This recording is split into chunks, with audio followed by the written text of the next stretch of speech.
తెలంగాణలో graduate MLC ఉప ఎన్నికకు పోలింగ్ ముగిసింది. క్యూ లైన్లలో ఉన్న వారికి ఓటు వేసేందుకు అనుమతినిస్తున్నారు. నల్గొండ జిల్లా కేంద్రంలో ఓటర్లు బారులు తీరారు. మొత్తం ఓటింగ్ పూర్తయ్యాక పోలింగ్ కేంద్రాల నుంచి డిస్ట్రిబ్యూషన్ కేంద్రాలకు బ్యాలెట్ బాక్సులను తరలించనున్నారు. బైపోల్ కోసం మొత్తం 600 పోలింగ్ కేంద్రాల్లో ఓటింగ్ జరిగింది. 3 జిల్లాల పరిధిలో 4,61,806 మంది గ్రాడ్యుయేట్ ఓటర్లు ఉన్నారు. రైట్, నల్గొండలో ఓటింగ్ ఏ విధంగా జరుగుతుందో మరిన్ని వివరాలు అందించడానికి భాస్కర్ సిద్ధంగా ఉన్నారు. భాస్కర్,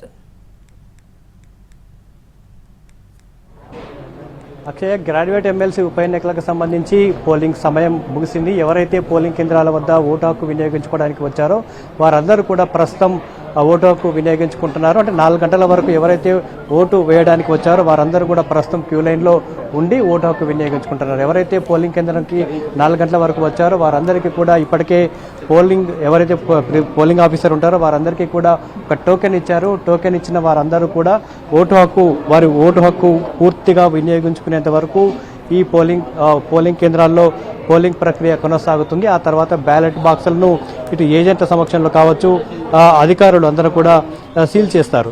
గ్రామీణ ప్రాంతాల్లో మండల్ హెడ్ క్వార్టర్లో ఉన్న పోలింగ్ కేంద్రాల్లో దాదాపుగా పోలింగ్ ప్రక్రియ ముగిసింది. ఎక్కడైతే టౌన్లు ఉంటాయో మున్సిపాలిటీ ఏరియాలో ఉంటాయో అక్కడ మాత్రం ఇంకా పోలింగ్ కొనసాగుతుంది. ఇంకొక గంటన్నర వరకు ఈ పోలింగ్ ప్రక్రియ కొనసాగే అవకాశం ఉంది.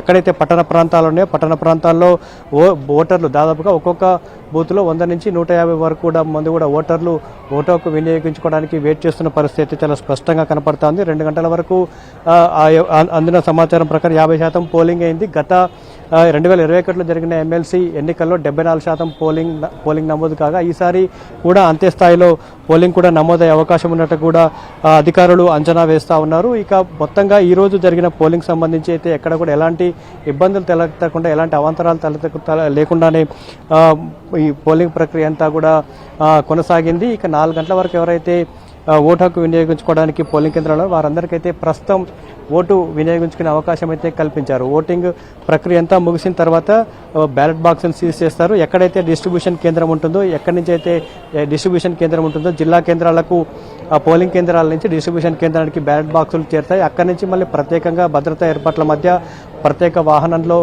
నల్గొండ జిల్లా కేంద్రంలో ఉన్న కౌంటింగ్ కేంద్రానికి ఇవన్నీ కూడా చేరుకుంటాయి. దాదాపుగా 300 నుంచి 350 కిలోమీటర్ల దూరం నుంచి జిల్లా కేంద్రానికి అంటే ఎక్కడైతే కౌంటింగ్ జరుగుతుందో అక్కడికి బ్యాలెట్ బాక్సులు రావాల్సి ఉంటుంది. కాబట్టి పూర్తి స్థాయిలో భద్రతా ఏర్పాట్ల మధ్య బ్యాలెట్ బాక్స్ తరలించేందుకైతే అధికారులు అన్ని ఏర్పాట్లు చేస్తూ ఉన్నారు. ఎప్పటికప్పుడు కూడా రిటర్నింగ్ అధికారి నల్గొండ జిల్లా కలెక్టర్ కూడా పరిస్థితిని పర్యవేక్షిస్తూ ఓటర్లకు ఎక్కడ ఇబ్బందులు కలగకుండా ఓటు హక్కు వినియోగించుకునే అవకాశం అయితే కల్పిస్తున్న పరిస్థితి ఉంది. మరోవైపు పురుషులే ఎక్కువ సంఖ్యలో ఓటు హక్కు వినియోగించుకోవడానికి నియోజకవర్గాల పోలింగ్ కేంద్రాల్లో బారులు తీరిన పరిస్థితి స్పష్టంగా కనపడుతుంది. ముఖ్యంగా బ్యాలెట్ పద్ధతిలో పోలింగ్ జరుగుతుండడం, 55 మంది అభ్యర్థులు బరిలో ఉండడం, బ్యాలెట్ పేపర్ని ఓటు హక్కు ప్రాధాన్యత ఇచ్చిన తర్వాత మళ్ళీ మడతపెట్టి దాన్ని బ్యాలెట్ బాక్సులు వేయాల్సి ఉంటుంది. కాబట్టి ఓటు హక్కు వినియోగించుకోవడానికి కొంత సమయం అయితే పడుతుంది. సమయం తీసుకుంటున్న పరిస్థితి చాలా స్పష్టంగా కనపడుతుంది. ఈ నేపథ్యంలోనే కొంత పోలింగ్ ప్రక్రియ అంతా కూడా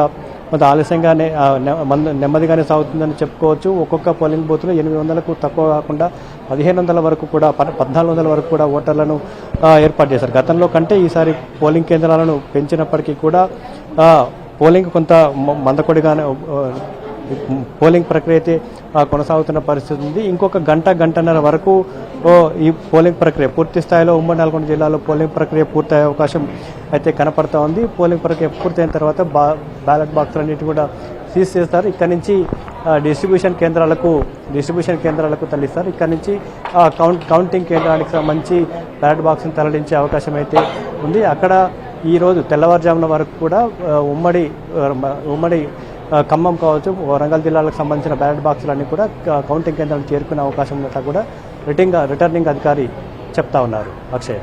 ఓకే భాస్కర్.